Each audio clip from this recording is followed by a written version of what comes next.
Opa, Felipe Fontoura por aqui, falando no canal Dev Samurai.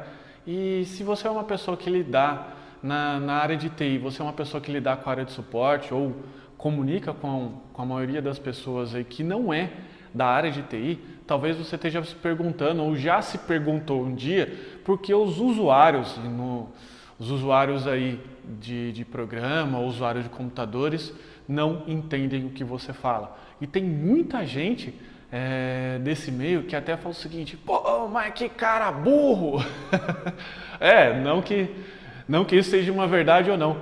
E eu já vivi isso daí, eu até mesmo fui essas pessoas que dizem que essas outras, né, os usuários são burros, ou os caras que são leigos são burros, mas quando você vai começar a analisar no ponto de vista, né, você começa às vezes a estudar até o currículo da pessoa, a pessoa pode ter até uma faculdade, é bem estudado e o cara às vezes tem até PhD e não sabe, sei lá, abrir o Word. Ok? Isso pode acontecer, isso é totalmente normal. Fique tranquilo que você não vai conseguir mudar. E qual que é o problema que isso acontece quando você está na área de informática? O maior problema disso é uma coisa chamada comunicação.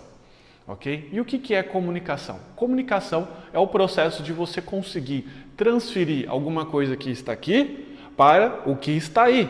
Ok? Como assim? Para que você consiga passar o que está de ideia na sua cabeça, o que está passando lá dentro. Qual é o instrumento que a gente utiliza para poder transferir essa comunicação? Em grande parte das vezes é isso aqui, a voz. Ou seja, você fala o idioma e daí outra pessoa lá do outro lado entende. Então, vamos entender, falando em entendimento, vamos entender quais são os 4 processos da comunicação. Normalmente a gente sempre acha que são 2 processos, ou seja, eu falo e você escuta, mas não, a comunicação ela tem 4 grandes processos para que isso possa acontecer. E logo logo você vai entender porque esses usuários de computação não entendem nada que você fala. Se você começar a entender esses 4 processos, você vai começar a se fazer entender melhor. Bom, vamos lá.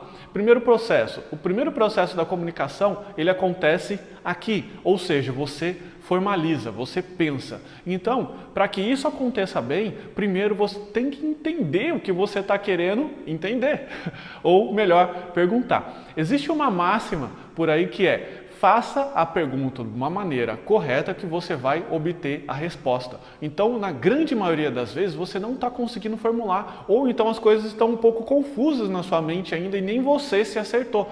Quem dirá outra pessoa que vai entender? Então, você de repente pode estar começando a estudar algum assunto, estudando alguma situação, e você ainda não está dominando aquilo, você vai tentar explicar ou perguntar para alguém. Sabe quando você está na sala de aula que você está com uma dúvida e fala assim: pô, professor, estou com uma dúvida, mas nem eu sei qual que é a dúvida que eu estou, eu não entendi nada, tá? É isso que acontece, é esse processo que ainda na sua mente está um pouco confuso, as engrenagens ainda não se acertaram e você ainda nem sabe que você está com dúvida ou sei lá. Bom, então esse é o primeiro processo. Segundo processo. O segundo processo é a arte de você transferir isso de uma forma correta. Então você precisa se expressar. E você pode utilizar N ferramentas para você se expressar. Principalmente com tecnologia, isso melhora muito, ok? A primeira ferramenta, claro, como eu comentei, é a voz. Então a gente tem gesto, você pode utilizar essa ferramenta também, você pode utilizar essa ferramenta se você quiser transmitir algum outro tipo de comunicação. Ok? Depende muito do que você quer transferir, depende muito do que você quer dizer. E você pode, claro, gesticular, você pode falar. E tem um estudo na PNL, que é um assunto que eu gosto de estudar, que é a programação neurolinguística, que diz que mais de 70% da nossa comunicação é feita com o quê?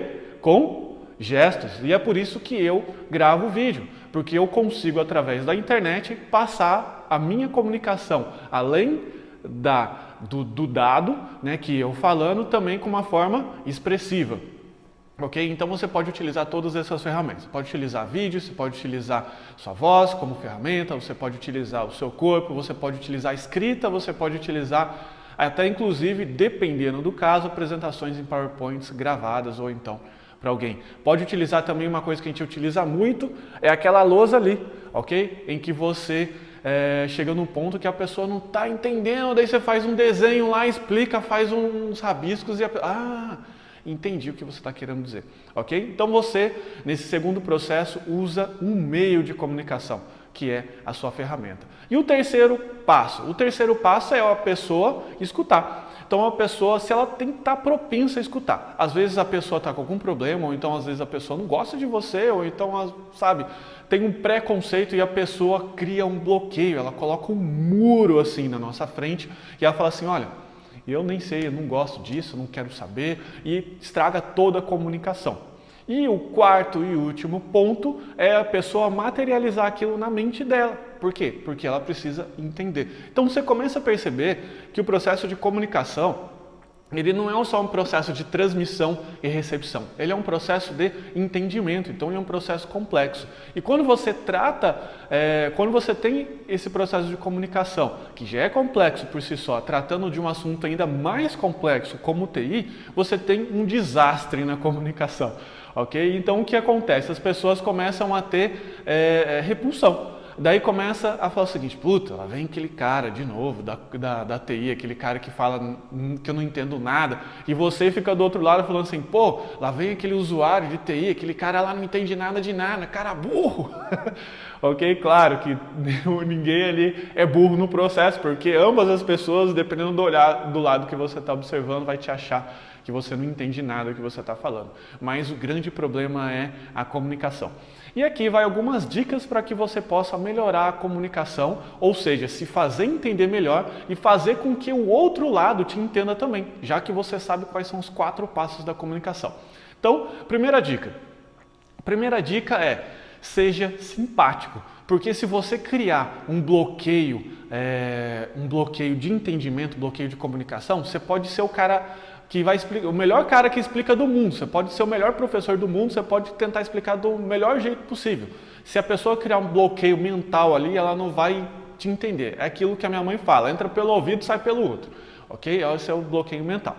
O segundo é usar alguns exemplos, ok? Da vida cotidiana da pessoa. Então você pode, sei lá, falar assim, você pode usar algum exemplo, olha, usa exemplo de coisa que ela gosta. Ah, esse processo aqui é igual o goleiro do São Paulo, o cara só deixa passar a bola, ou então, sabe, você começa a usar alguns processos da vida real que a pessoa gosta para explicar para ela aquele determinado conceito que é um pouco mais complexo. Eu uso muito isso nas minhas aulas e é bem legal, porque você aproveita o momento para trazer algo que a pessoa conhece, porque a pessoa já está com aquilo na mente, para explicar algo complexo de uma forma bem humorada. E se você conseguir ainda colocar humor, você cria essa empatia. E esse processo de ser mais tranquilo, né, mais simpático, vamos assim dizer, facilita, a pessoa destrava todas as trancas que está aqui na mente dela e ela vai começar a te escutar melhor. Legal? Então, são dicas rápidas aí e a última dica eu vou deixar na descrição desse post, que é um livro bastante legal, é um livro que eu li e que me ajudou muito, que é Como Fazer Amigos e Influenciar Pessoas. É um livro que explica todo esse processo que eu já falei para você da comunicação e como que você consegue utilizar esse artifício para que você também consiga as suas coisas, ok? De repente você pode estar desejando, almejando um novo emprego, um emprego bacana, ou então de repente, sei lá, ter um relacionamento melhor com outras pessoas e isso pode te ajudar muito. Não é só porque você é o cara da TI, é o cara da programação, que você precisa ser aquele tipo ou aquele estereótipo do tipo fechadão, um cara que não fala com ninguém, ou então um cara que ninguém gosta. Por incrível que pareça, esse estereótipo já acabou, já não tem mais nada a ver. Claro que você tem que respeitar o seu limite e não deve ser algo que você não seja, não é isso que eu estou querendo dizer. Você só precisa, de repente, ser aquilo que você é de melhor e deixar isso transparecer. Melhor que, com certeza, você vai ter alguns resultados muito legais. Ok? Bom, esse vídeo já está ficando um pouco mais longo, então me despeço daqui. Eu vou colocar, como nem comentei, eu vou deixar esse link aqui do livro na descrição desse post para que você possa entender. Bacana? Então me despeço de você, muito obrigado por acompanhar. Se você está gostando desse vídeo, deixa um joinha, se inscreve no canal, que isso eu vou saber se eu estou no caminho certo. Legal? Muito obrigado, tchau!